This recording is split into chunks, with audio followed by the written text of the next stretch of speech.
this. It's dangerous to podcast alone. I'm your I can't play games responsibly host, Madelyn.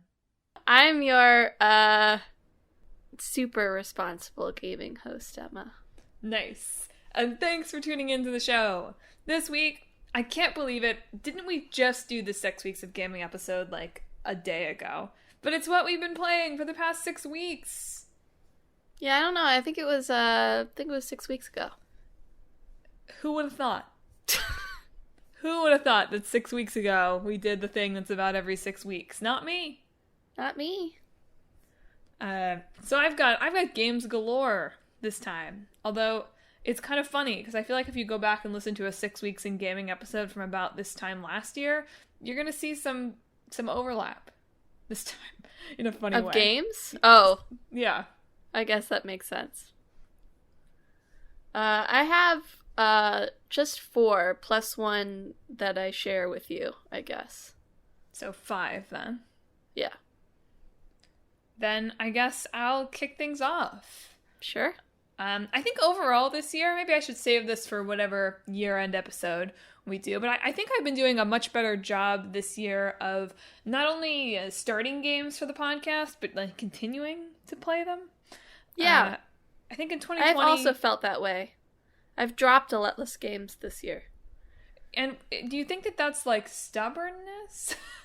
Where is that coming from? I know I've been trying to be more intentional with the games I start. In terms of, like, I don't just try something because everybody's talking about it, you know, because you know you won't like it. But I don't know what it is for you. For you, it might be stubbornness. It's probably stubbornness. You know, I think this is the kudos to Emma, right? I think you've been putting better games on the game list for the show. You did a terrible job before. And now you're doing a better job. I really did.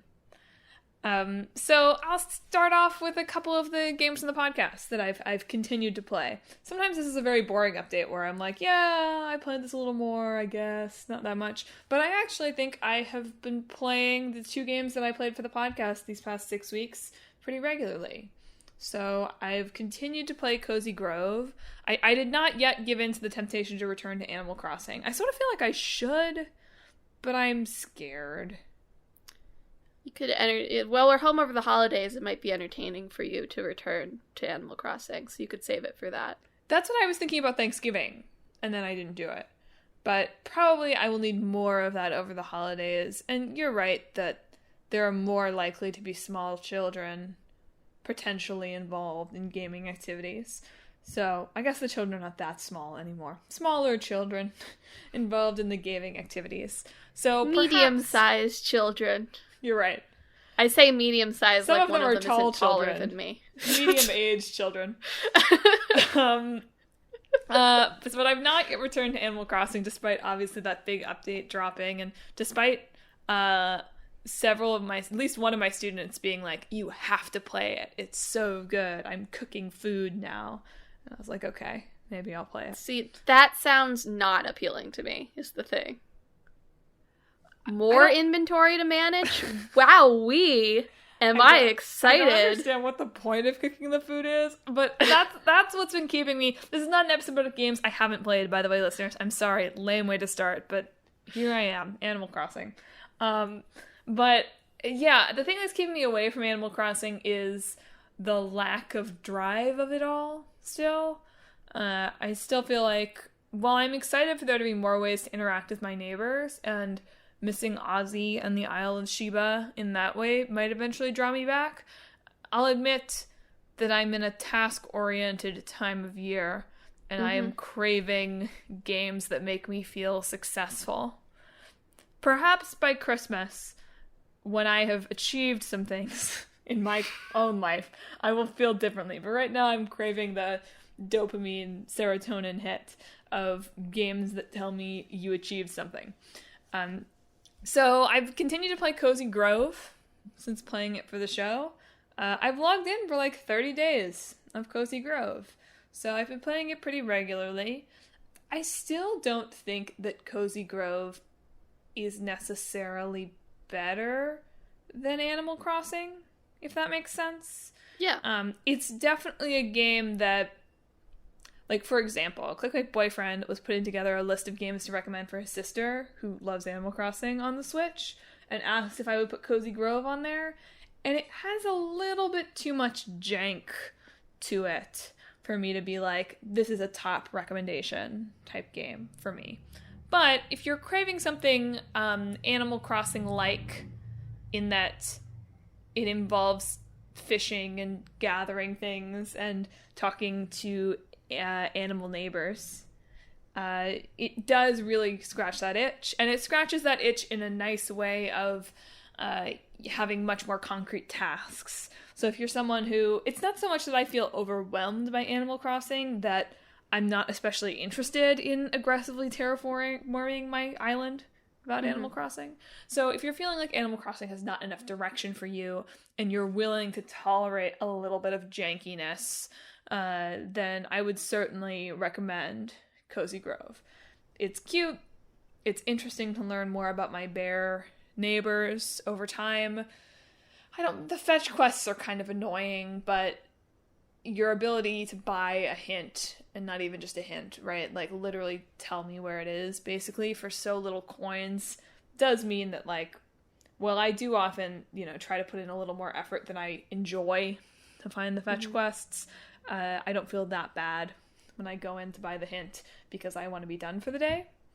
I've also found, I think you might have asked me this when we did the episode and I hadn't gone anywhere with my Switch since starting the game at that point.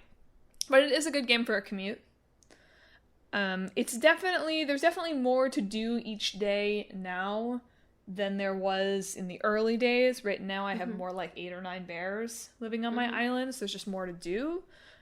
So it's not great so my commutes vary depending on where I'm going, and sometimes the commute it's 25 minutes walking and it's 15 minutes on the subway. It's not great for that commute. But if you have one where you can kind of sit for 30 to 45 minutes just going somewhere, you can achieve most, if not all, what you're trying to do in a given day.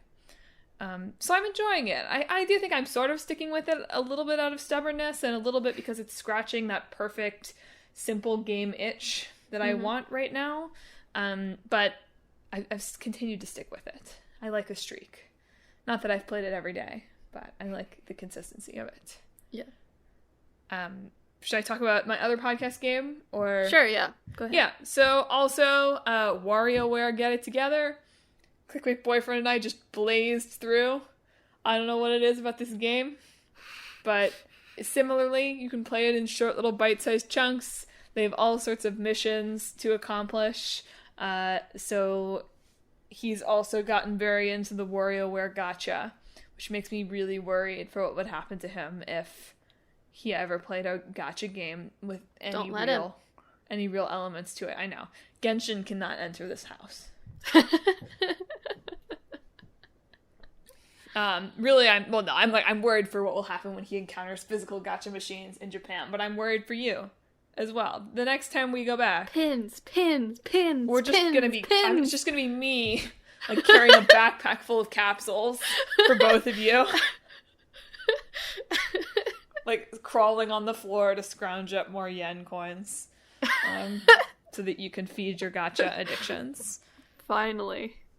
We're probably maybe wrapping up our time with WarioWare, but I think similarly, it's just the holiday season is a stressful time of year. I don't need to tell you that, listener. You know that. And so games like Cozy Grove and like WarioWare that you can play in those short little bursts and kind of feel like you're accomplishing something feel really good for November, December games. Yeah. So anyway, we rolled credits and then we rolled super credits on WarioWare. Super credits. Wow. Yeah. There's post-game content, of course. I see. And again, I really enjoyed the WarioWare game. I think we paid $50 for it, which honestly we've played it enough now that's like, yeah, absolutely. That was a good purchase. If you can get it for less than that, you'll probably feel even better about it. You probably can't, though. Yeah, that's fair. It is a first-party Nintendo game, right? So this feels like one that they could eventually discount. Because Wario feels a little less flagship-y. I don't know, they did some discounts over Black Friday, so maybe maybe next Black Friday if you want to pick up WarioWare at a slight discount. If you're looking for a good game to play with family members who have some gaming literacy but don't need to be like super engaged, it seems like a pretty good holiday party game to me. Yeah. Emma wouldn't play it with me, but it just seems very stressful to me. I don't know. If you have family that want to yell at each other, tweeze it, pick it, then it's probably a good family party game. Yes. So now that's my podcast report. I skipped one of the... Right, Banjo-Kazooie, still not available. I'll probably play it when it comes out, because I feel like it would also fall into this nice little category of like, yes, I can play for half an hour and feel like I accomplished something. Yeah, I think isn't that nice for me? But that's all just in theory. Who knows? Maybe it's very overrated. I'm sure YouTube has opinions. Emma, what have you been playing? I think I mentioned on the last 6 weeks, I'd played the demo for Voice of Cards, but didn't really talk about it because I figured I would have started and finished the whole game by the time we did our next 6 weeks. And that is true. I have started and finished the whole of Voice of Cards. Aren't you smart? It's like a 10 to 15 hour game, depending. This is the one you were playing while we were there, right? Yes. Yes, I was right near the end when you were there. I played it for like half an hour, and then it was like, a terrible presence is beyond this door, and I was like, oh, well, can't play it anymore. So, yeah, Voice of Cards was like this little project that Yoko Taro and Saito and Okabe and Fujisaki, I think, the Nier Dragon Guard team, I guess just put together because they felt like it. I don't know. Just a little, not related to that series at all, a little fantasy game where, like, aesthetically, it's like everything's made of card and there's some dice elements in the card, in the combat, and there's a game master who reads everything. Unfortunately voiced by Todd Haberkorn in English, who's not a very nice person. He's a bad person. I did not know this until a little further into the game, and I was a little bit disappointed, but oh well. It's not like the system isn't very tabletop-y, it's just aesthetically very tabletop-y, which I think people were disappointed by when it came out. But I sort of... It's where if you go in expecting something, right? Then you'll be disappointed when it's not that. And I sort of went in just expecting it to be pretty straightforward JRPG elements, which it is, with a couple of dice roll things in combat, like I said. So the sort of premise, you play as a unnamed protagonist, you can name him. I just left it as the default name, which was Ash. Who is a wandering would-be hero who really loves money, and his BFF Mar, who is a little monster buddy who just chills out with you and eats a lot of food. So that's their main character's motivations, money and Mar, which I felt like was very good. It's got that sort of signature Yoko Taro, these people suck, but in an affectionate way. Like one of the first choices you have as your character is there's an old woman like crying for help on the ground, right? And you're like, will you go help her? And it's like, sure, or none of my business. And I was like, sure, I'll help her up. And what happens is instead of helping her up, you go over to her, you try to help her up, you're too weak to help her up. No. So you just sort of put her back on the ground again and try to run away. No.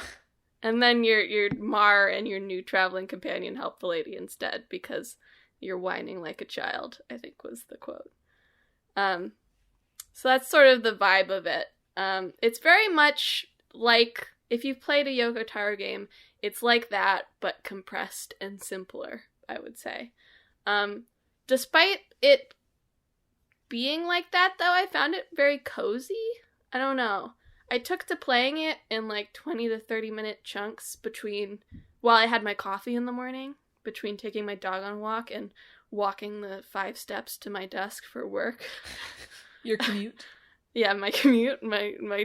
It's a great game for a commute where you're sitting on the couch and then you have to put it down while you walk to your chair. But it's very easy to play in really bite-sized chunks. The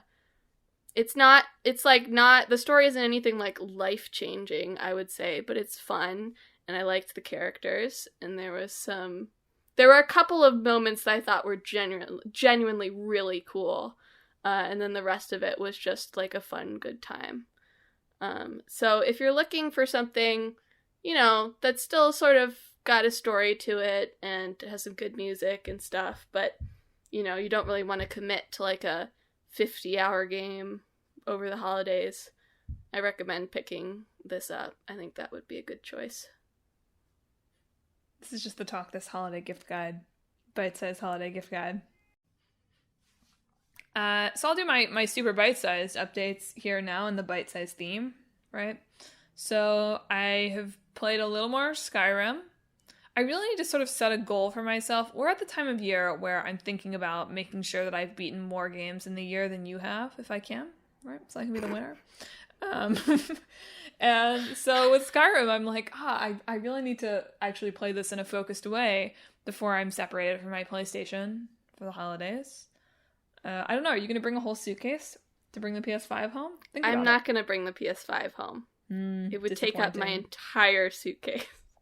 I would bring the PS4, but I have to leave Clickbait Boyfriend here probably for a week by himself, and I can't take the Switch and the PS4. He just stares blankly at the television.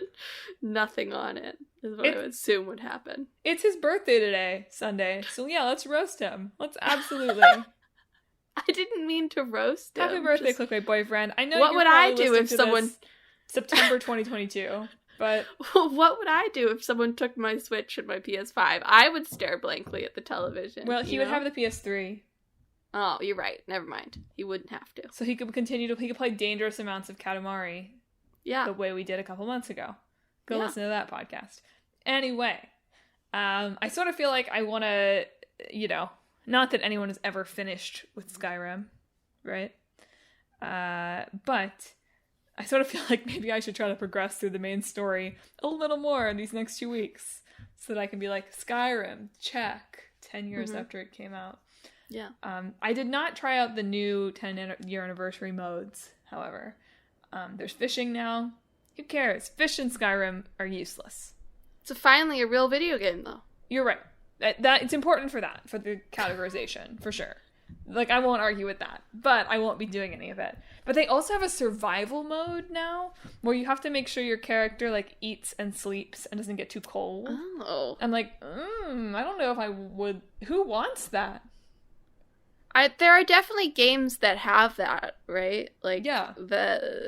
Sorry, I didn't mean to say modes. Who wants that mechanic in any game.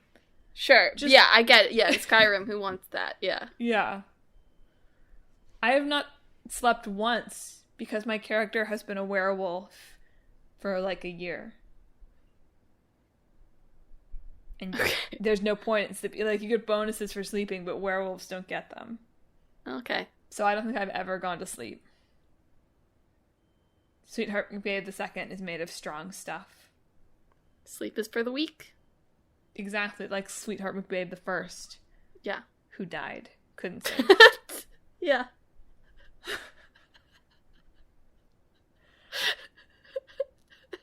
What? Nothing. Just... I don't know, that really got me. Rest in peace, Sweetheart McBabe right. I.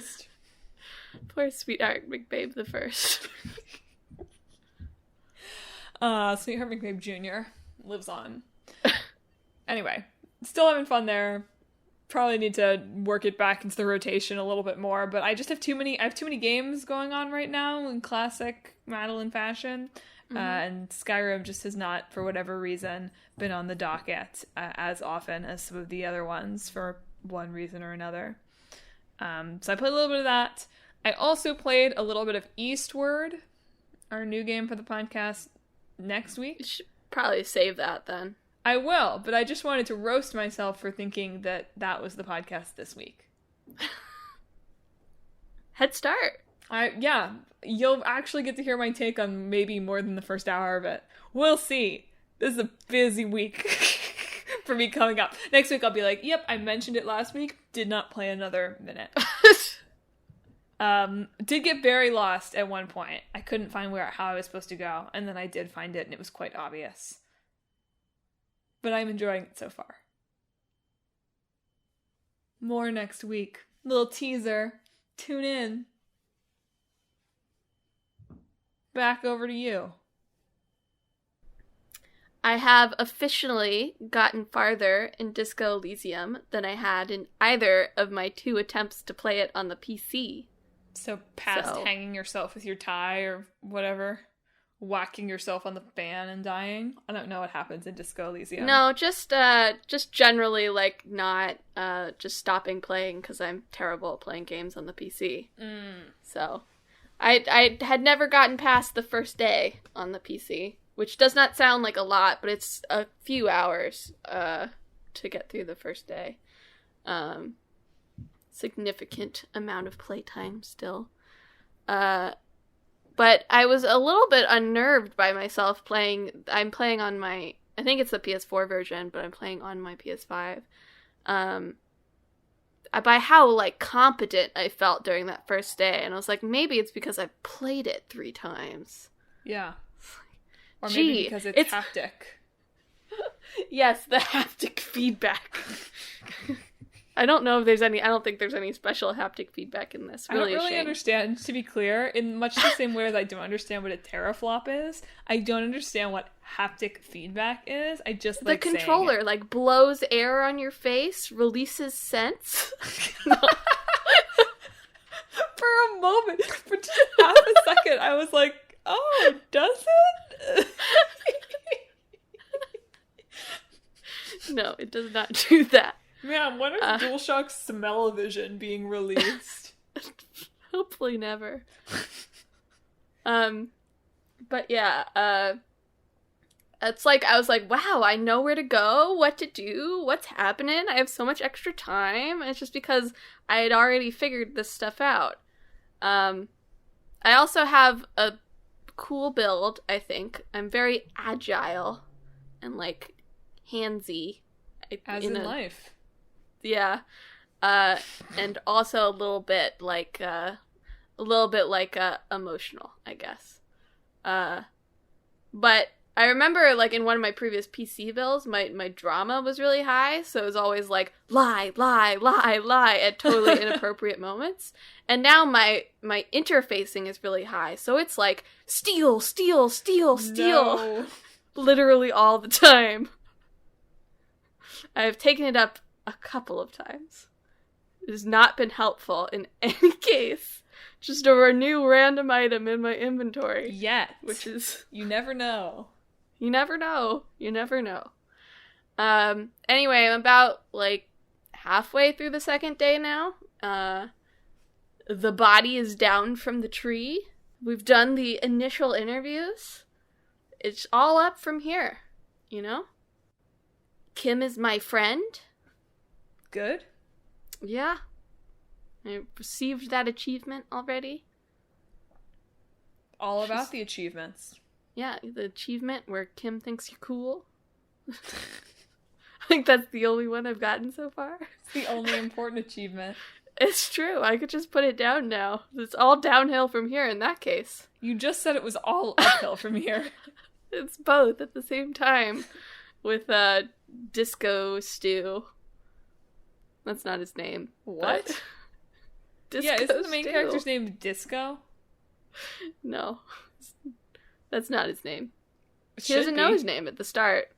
Right, because it's Disco. Yeah. All games are named after their title, Emma. I think I failed a check where he could come up with a new name for himself. It was like Raphael Ambrosius Cousteau. Oh, That's the man. one they came up with. It's very bad. That's too bad.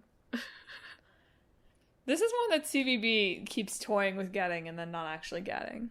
It's really fun, and now that there's all the Final Cut content is in there too, so it's fully voice acted as well, which means a little bit less reading, because they'll read it to you. Yeah.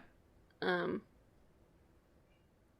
yeah, I'm really enjoying it. I've always known I would really enjoy it. I just never got around to it because, playing on PC is hard for me, especially if it's like a 30-hour game. And I'm really enjoying it on PlayStation now. And I probably will not finish it before I go home, unfortunately. But I don't think it's too hard of a game to pick back up again. It's not like I need to remember combos. Right. Do you think a Chromebook would play PC games? I don't know. Isn't it more the operating system? I don't know. My question is, does Google have an operating system? Yeah, I don't know.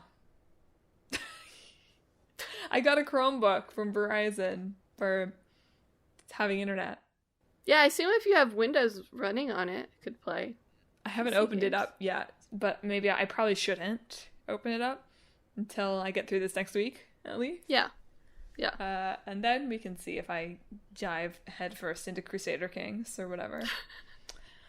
Anyway, shall I go into my next games? Sure. Okay, so, I can't decide which of my trio of games that are frustrating for various different reasons I should start with.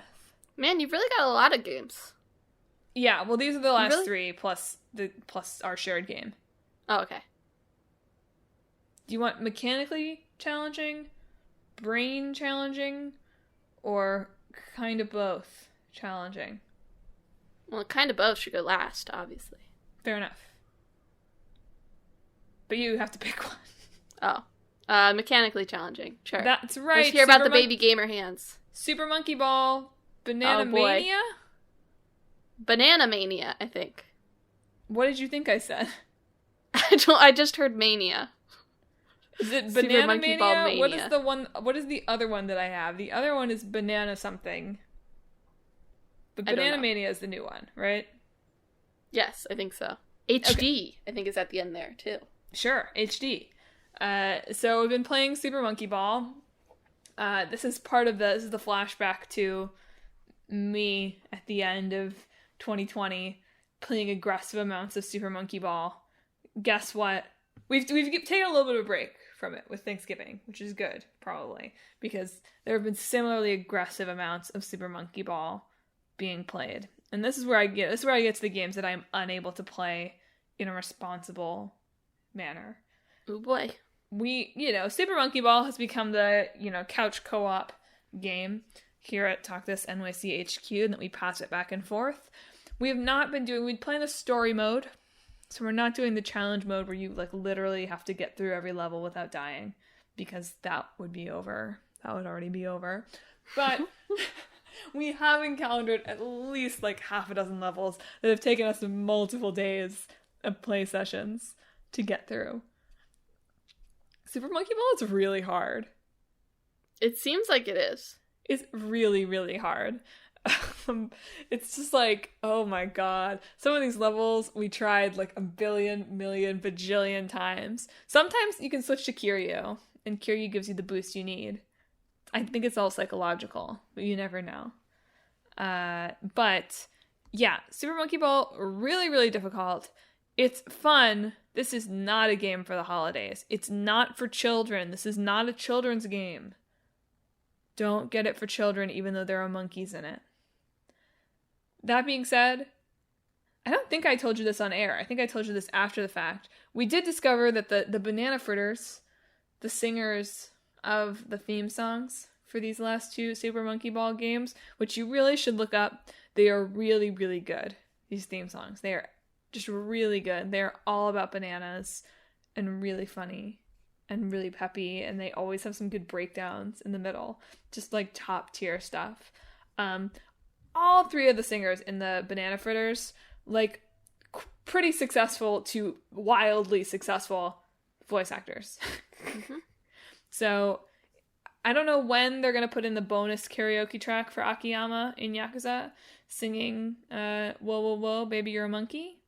But hopefully it's coming, because it's all Sega properties.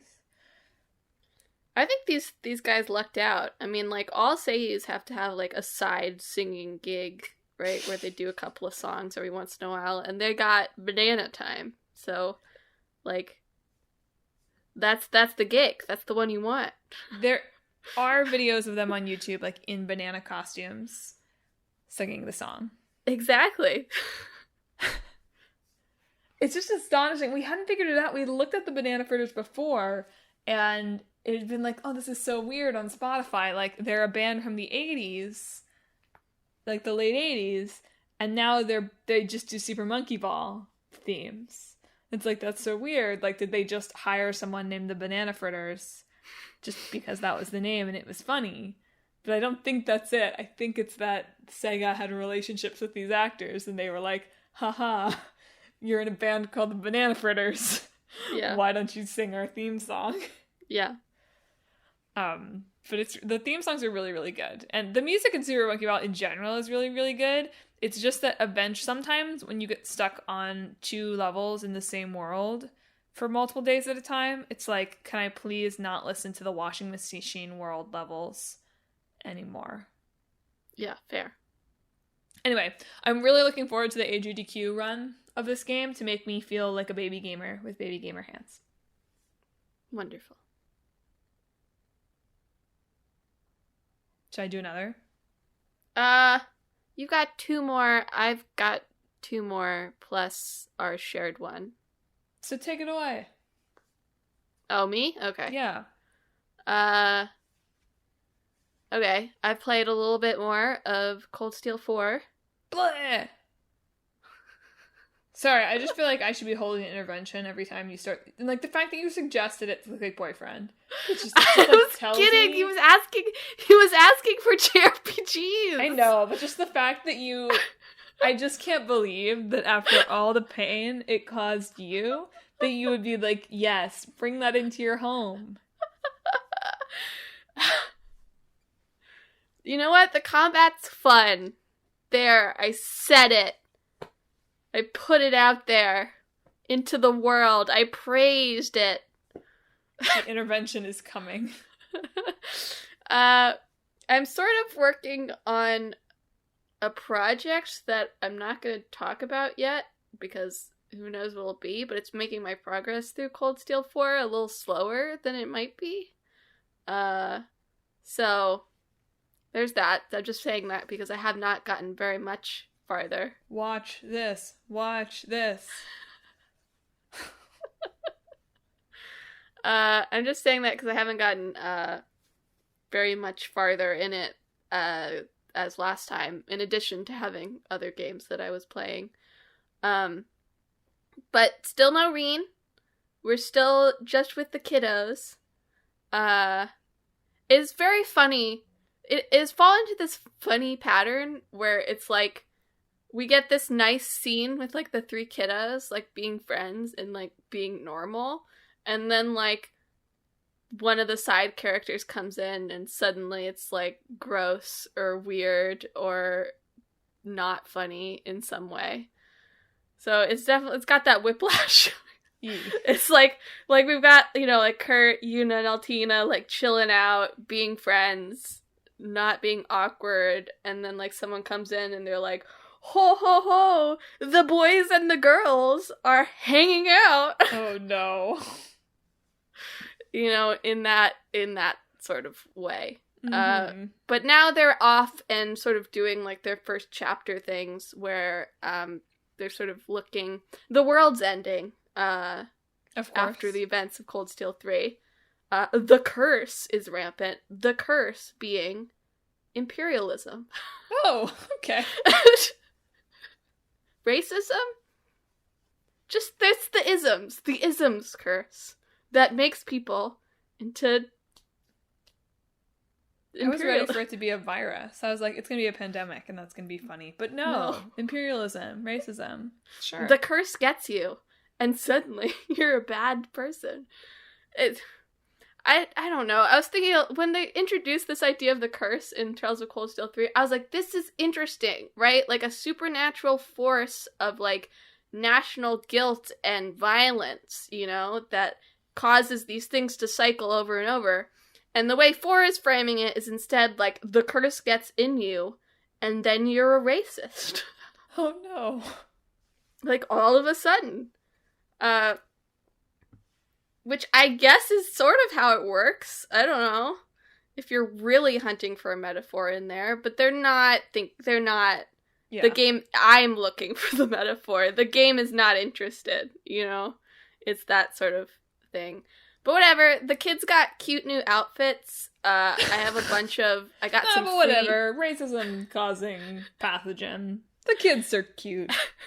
I got some free DLC downloaded that has, like, hair colors. So Altina's got rainbow hair. And they've all got hats on. Kurt's wearing, like, a white fedora to go with, like, his white, like, vest and blue shirt. It's very stylish. It sounds very hip. It's very good. Yuna has, like, a beret on. Yeah. We're having a great time. Wow. The kids are out. They're free from Reen. They can wear what they want. Oh boy. Rena's gonna come back with the curse, I know he is. That's what I'm hoping we're gonna gather all the kids first. We gotta get Ash and Yusei back, and then Reen will come in and the game will be ruined. But that's okay, because I will have gotten the kid time. So. I'm so confused by your relationship to these games, but it's okay.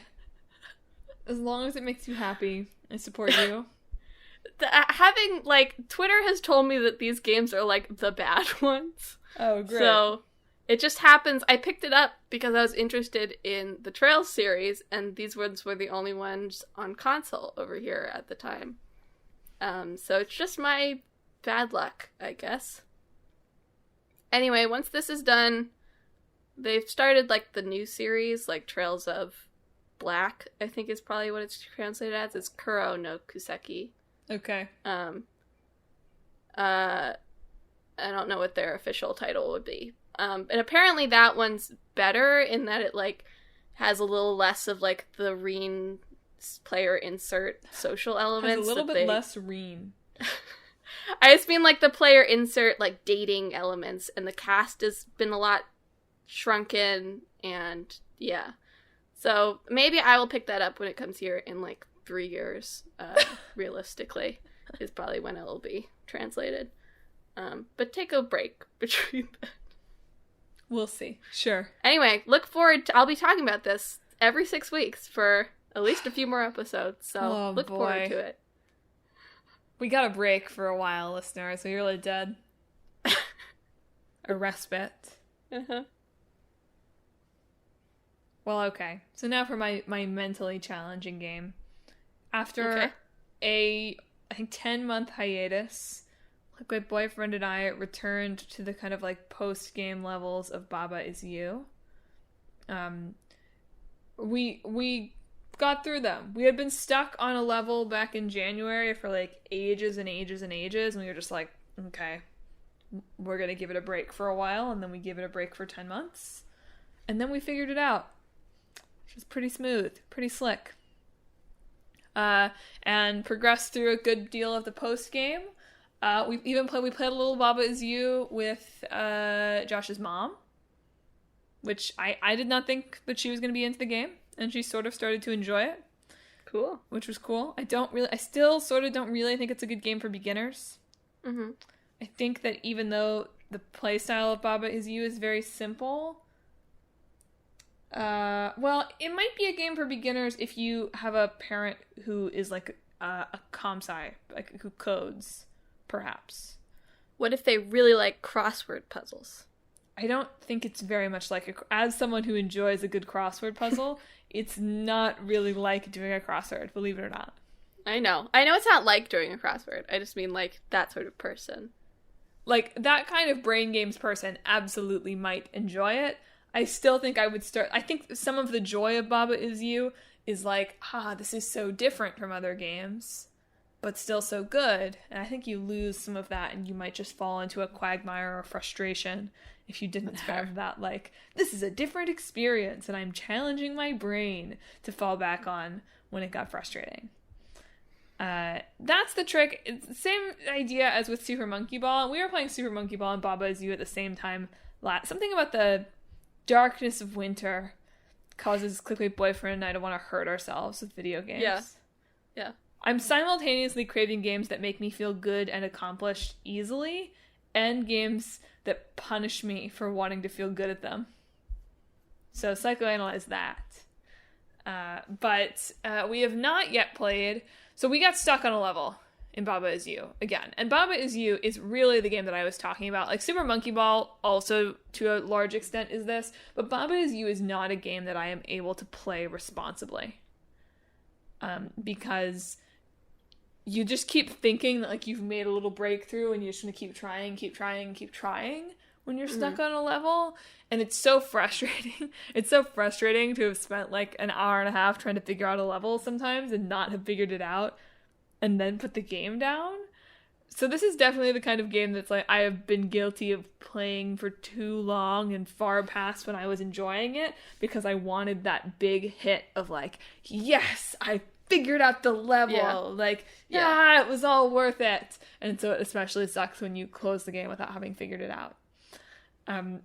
So we got stuck on a level that I think must be one of the last. Only then I saw the news headed home over Thanksgiving that they've basically released, like, they doubled the size of the game for free. Didn't they release, like, a level editor? There's a level editor, too. Yeah.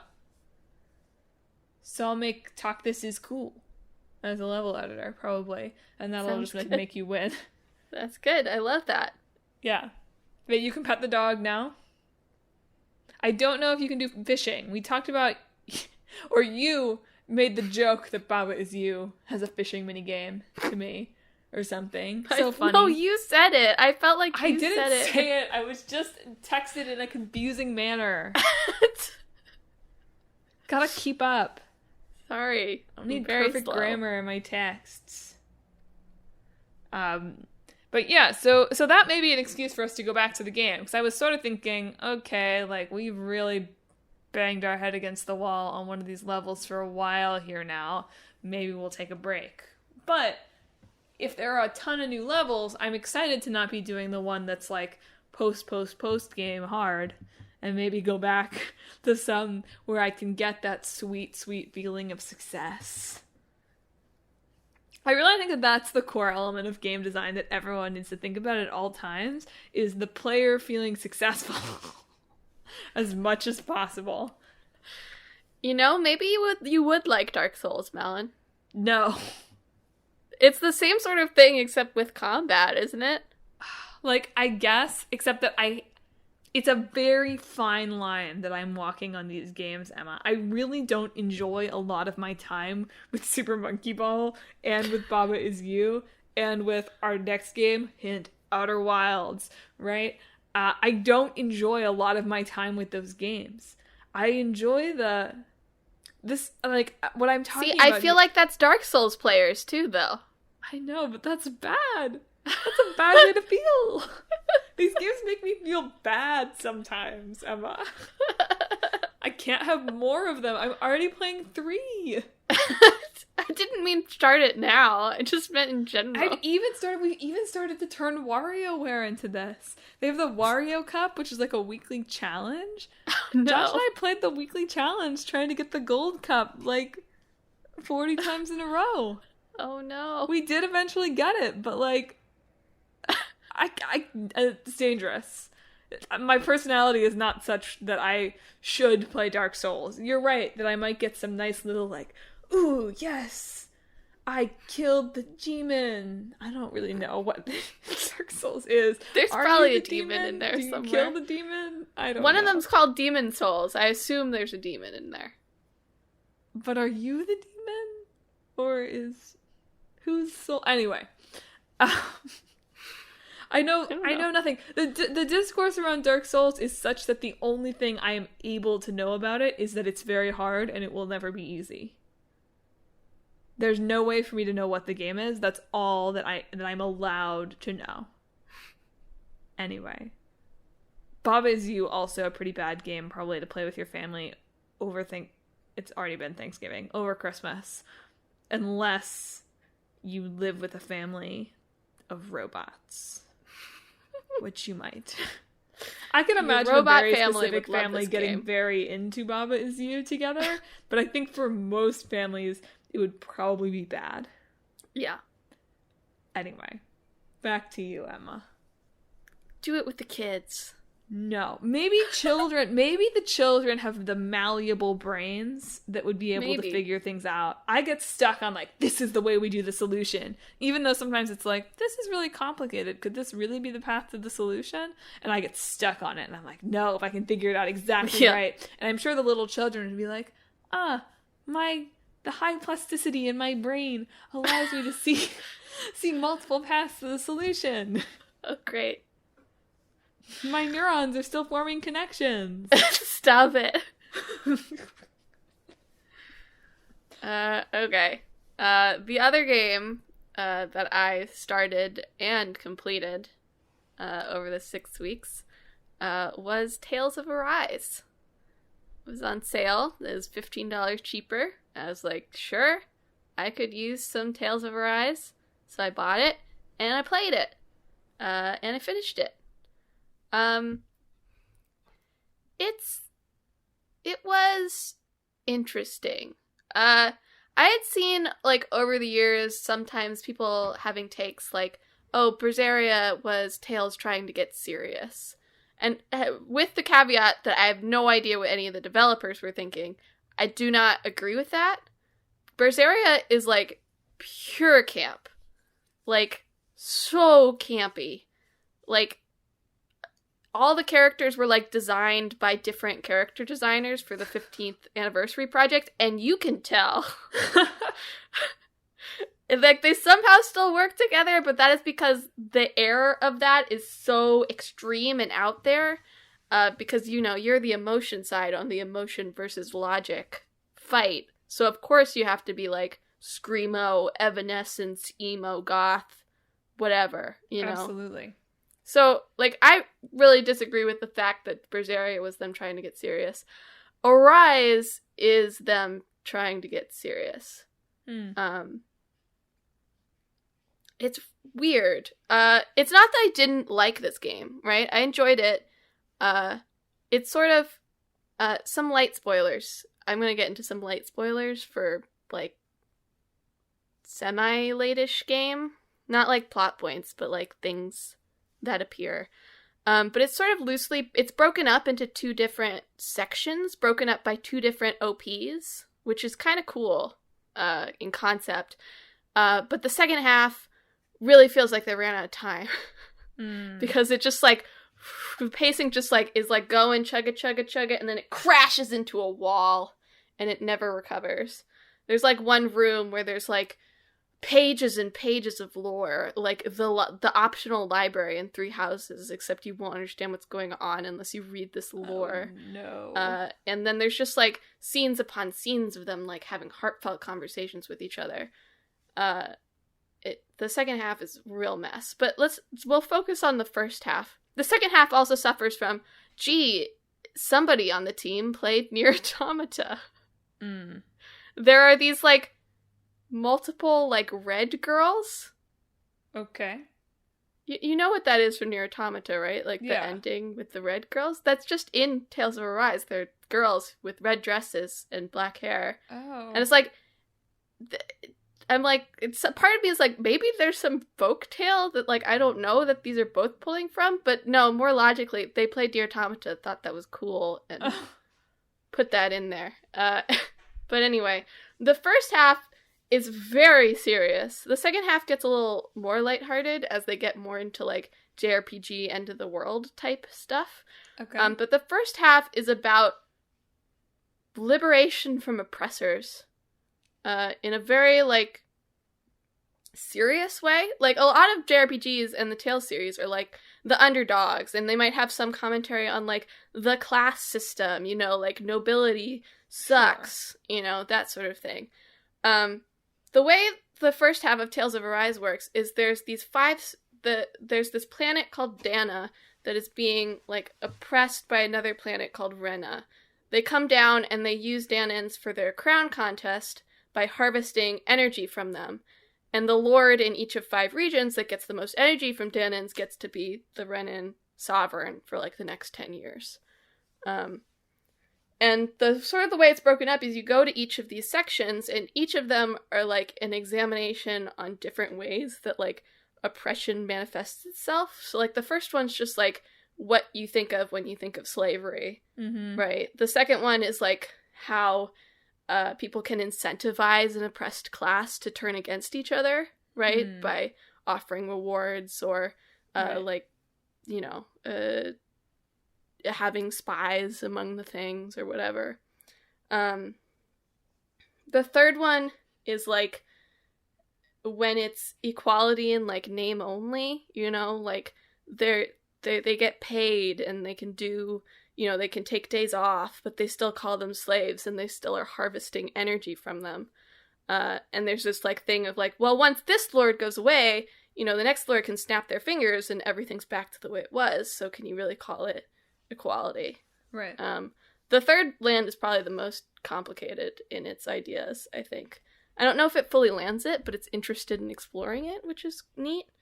The fourth one is like, okay, so they've overthrown the lord, but then how do you figure out what to do next? You know, do you just like, if the power vacuum just gets filled by someone else who used to be oppressed but uses the same system as their oppressor, like, how do you stop that from happening when you overthrow someone?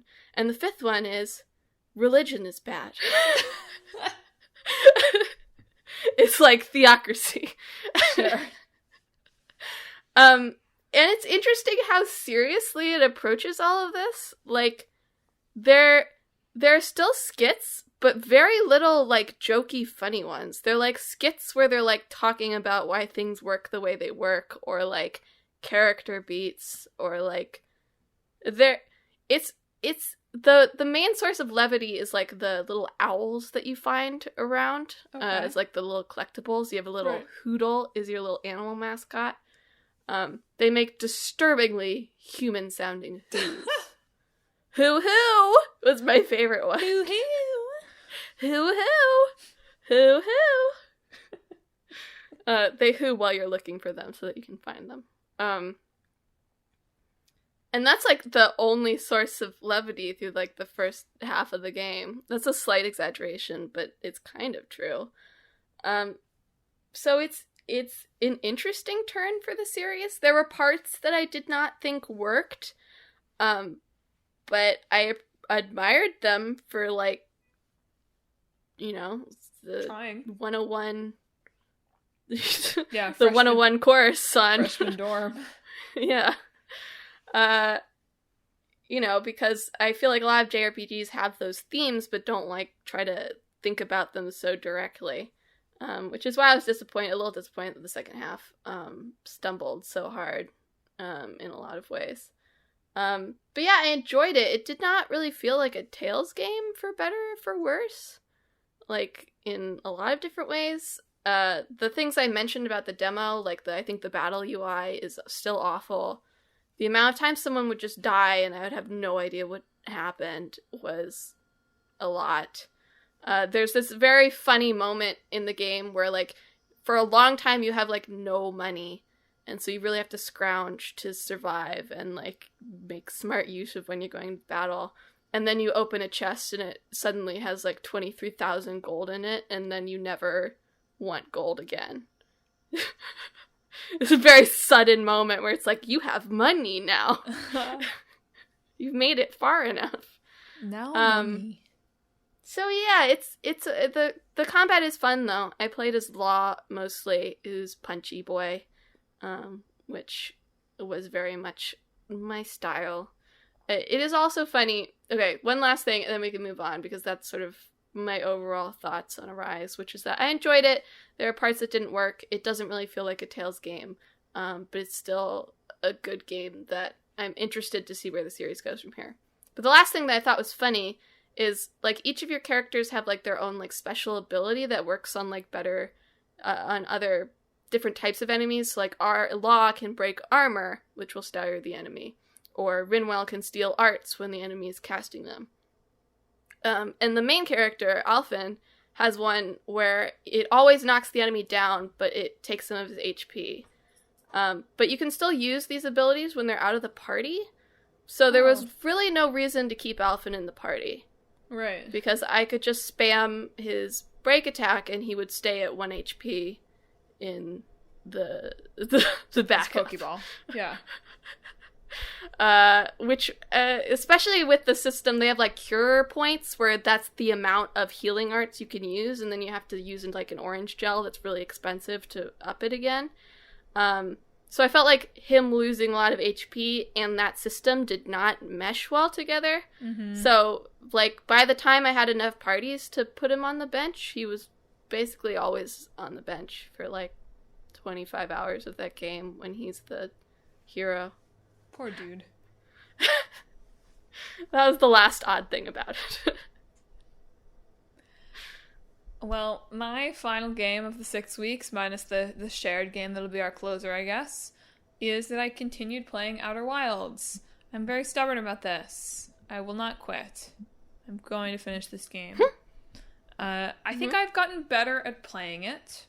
I think I've figured out better ways to approach it so that I don't just flail around and do nothing and learn nothing. I've learned some slightly more interesting things about the world. Mm-hmm. I do find the kind of moment-to-moment of the game pretty fun. Like, I think this is what I said last time, that I do enjoy that. It is still very frustrating. I'm now at the point where, fortunately, I'm not having quite as many runs where I'm just jumping into the black hole. Which is good. But it's now immensely frustrating when I feel like I have a pretty good run where I stay alive for a while and I get somewhere, but I don't actually find anything new. So that's what I'm struggling with now, is feeling like, oh, okay, I've gotten better at the game, gotten better at looking for and finding new things. I still have just absolutely no idea what I'm going to do about the supernova, which makes me worried that there is a lot more, and I would really like to win this game. So I'm enjoying it more. I do think some of the struggle has been that I haven't been playing it super consistently. And I've also discovered that I mostly don't enjoy Click Like Boyfriend, who's played the whole game, watching me play it. It's not really too much to do with him. So much it is to do with, like, I don't want him to, like, accidentally spoil things. But it's hard to resist asking questions of, like, is there anything here that I'm missing? Because I find that so frustrating sometimes. So it just doesn't super gel with the backseat, not even backseat player, but like just other person on the couch player. So I think I'm getting better. I think I'm moving through it and I'm enjoying it more. I'm still finding it like, oh, I just want a tiny bit more guidance, please. Or I just want a tiny bit more of a seed of where this is going, please. I just don't feel like... I feel like I've only found, like, tiny crumbs of what might be happening with the supernova and how to stop it. And that makes me worried that there's so much more. And I realize that I wasted a lot of playtime not playing it in, like, the smartest way, perhaps. But I just want to move through this game. This game, to me, is feeling longer than I want it to be for this experience. That's probably because I played it in a dumb way. But I want to feel like I'm making some progress in the game, and I can't tell. So there you go. Well, hopefully you figure it out. That's the dream. That's the dream. With your baby gamer brain. My gamer brain is so baby. I've finally gotten a little better at navigating because I've been playing a little bit more regularly, and that's helping. Yeah. And I have learned some things in recent playthroughs, so that's good. But I want to have learned more things more often. Sure. I want it to be easier to learn things. Yeah. So hopefully a big breakthrough soon, right? That's the dream. Yeah. That's it. That's all I got. Ready for Kiwi? Yeah, Kiwi. So while Madeline was here over Thanksgiving, I, like a little brat, was like, I don't want to play WarioWare. Yeah. So I don't want to play Pokemon Snap. I don't want to play Pokemon Snap. So we were looking for some game to play, and I remembered I had put this game on my wish list a while ago because I thought it looked fun, called Kiwi, where you and another player, or just you, I think you can play it single player, but it seems to be imagined for a co-op experience. In the same way as you can play Overcooked with one player. Yes. Where you are two Kiwis who've decided to get a job at the post office. As Kiwis performing various jobs to get communication out there. From, like, typing up letters to putting together ransom notes, is what I assume that one is, with the letters everywhere, to, like, the one where you're doing, like, everything. You're sorting packages, delivering letters, giving them taking to letters, carrier things, carrier creatures. Yes. It was fun. I enjoyed it. Yeah, it was good. It definitely, in that Overcooked and moving out kind of way, although a little less frustrating. I think that the difficulty, at least so far anyway, the difficulty curve of it is definitely a little bit more approachable than those games. I feel like if we had been trying to get the gold, we might have gotten a little bit frustrated. Oh, I don't mean that. Absolutely, the gold is difficult to get. And I know that is something I am often insistent on in those other games. So whatever, roast me. But I will say, I think that in Overcooked and Moving Out, there was a higher percentage of levels where it was a struggle to even kind of, like, finish. Or at very least a struggle to get the second tier level. And we pretty much hit silver, often quite close to gold, on our first try every single time. Yeah. So that's, in some ways that's probably a good thing, right? I think that Overcooked and Moving Out can, rightfully so, have a reputation for being really, really difficult sometimes, and relationship breaking, friendship breaking, that kind of thing. I think Kiwi captures a lot of that gameplay feeling, perhaps with a little bit less of the frustration feeling, which is good. Unless you're playing that lunch rush. The lunch one was really hard. Yeah. Also very loud. I feel like if you're playing that one, like, over and over and over again, where you have to, like, scream at the big delivery thing so that they stop fighting, it does create, like, a sort of bad atmosphere, I feel like, with, like, the squawk, squawk, squawk, squawk thing. Toxic vibes, for sure. Yeah. But there's some nice variety in the different types of tasks that you do in the levels that I appreciated. I'll admit, when we played the first level, I thought, like, all of it was just going to be, like, a typing game. And I was like, oh, you won't play WarioWare? But I like the way that it kind of cycled through different post office tasks in more and more complex ways. And kind of iterating on that level design without all of them having to be the same thing. Yeah.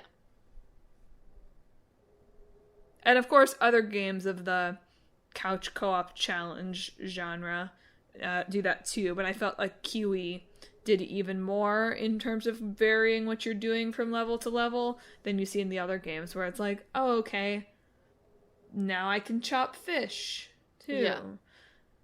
Yeah, it's like, it has like 4 different main setups, it seems, and then it introduces some gimmicks to the setup as you go on. And I think we have some more levels to do, so at Christmas we can... Yeah, we played through the first season. I don't know how many seasons of mail delivery there are. Yeah. That'll be funny if there's like a Christmas-themed one. That'll probably be hard. That would be good. Unless you're Emma and you've bought all your gifts already. We're not quite done. I know that. That was just a complisalt. Just a reminder, we're not quite done. I need your focus here. But listeners, we are done with our 6-week recap. That's what we've been playing. So what have you been playing? Anything good in these past autumn weeks as winter approaches? If you've got game recommendations or thoughts on any of the games that we talked about this week, hit us up on social media. We are at Facebook, Twitter, Instagram, and YouTube at Talk This. You can also check out our website, www.talkthispodcast.com, where you can read all about the show, check out the games that are in the hat, and check out our blog, featuring long-running series Clickbait Boyfriend and Split Screen. Lost Judgment was really entirely 6 weeks ago? Yeah, I finished it 6 weeks ago. Wow. The blog was in this 6 weeks. I was starting to doubt myself. I was like, did Emma just forget about that game? But I guess it's just been a while. So check out Emma's blog on Lost Judgment as well. I'm probably like 4 months away, at least, from reading it, unless this winter is as dark and bad as last winter, in which case maybe I'm just 2 months away from reading it. We'll find out. But I hear it's good. So you should read it. I saw when the Game of the Year nominations went out and like there's no Lost Judgment, I saw people being upset and I was like, nice. Not that the Game of the Year awards mean anything. But Emma is petty that way. I am a little bit petty. Petty and vindictive. When are they announcing the Samurai remix? Surely that's the other game they're working on, right? Anyway, Hope so. If only. They're doing some sort of stream of it for some sort of event coming up. So, the Samurai game. RGG. Really? Yes. Yeah. Wow. So it's coming then. Ooh, Yeah. I'm excited. Okay, anyway, what you should be excited about, listeners, is subscribing to the show. We are on Apple Podcasts, Google Podcasts, Stitcher, TuneIn, Spotify, Pandora Podcasts, online and on the app, Overcast, Pocket Casts, anywhere you can find podcasts, you can find Talk This. So subscribe so that we can be part of your parasocial holiday family this December. Just play us over the speakers at your holiday gathering for like good family chatter. Maybe not. Why not?